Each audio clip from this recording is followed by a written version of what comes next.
Title: The Tenant Who Refused to Leave. Disclaimer: this story is a work of fiction. Any resemblance to actual events, real people, or real places is purely coincidental. Darkly Disturbed creates fictional horror stories intended for entertainment purposes only.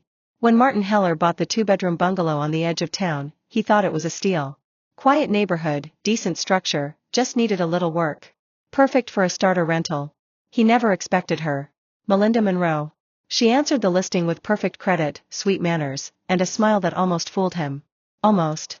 Within a week of moving in, her true nature surfaced. The first complaints came from neighbors, screaming at 3 a.m., loud music, trash piling up in the yard. Martin tried to talk to her. She met him at the door in stained pajamas, slurring her words, laughing like he was the joke. "I pay rent, don't I?" she snapped, closing the door in his face. Except, she didn't. Not after month 1. He issued warnings. Sent notices. She ignored them. He filed for eviction. She contested every time, claimed plumbing issues, black mold, faulty wiring. None of it true, but enough to stall the process. Martin was bleeding money, sanity slipping. The house had become a war zone. Finally, after 6 months of this nightmare, the eviction was approved. But when he showed up with the paperwork, Melinda laughed. "You'll have to remove me, Marty boy.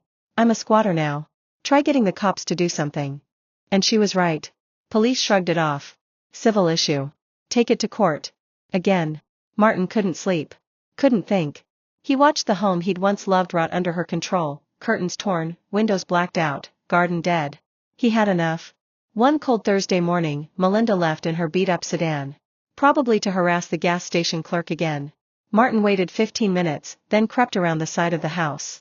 He had a spare key. Quietly, he slipped inside.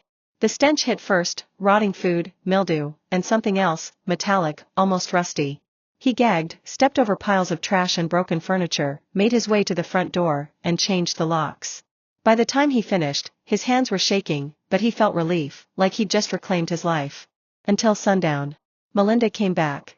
At first, she tried the door calmly. Then came the banging. Then the screaming. "You locked me out, you little weasel?" Then the crash, the sound of glass shattering. She was in. Martin barely had time to react before she stormed in, hair wild, face twisted with rage. "You can't do this. This is my house now. Melinda, it's not your." "Shut up." She shoved past him, heading for the garage. He hesitated, unsure if he should call the cops, again. But then he heard it. Metal clinking. A liquid slosh. She returned holding a rusted gasoline can. Martin's blood ran cold. "Melinda. Don't do this. Just leave." She didn't even answer, just poured a wide trail across the living room carpet, soaking everything in sight.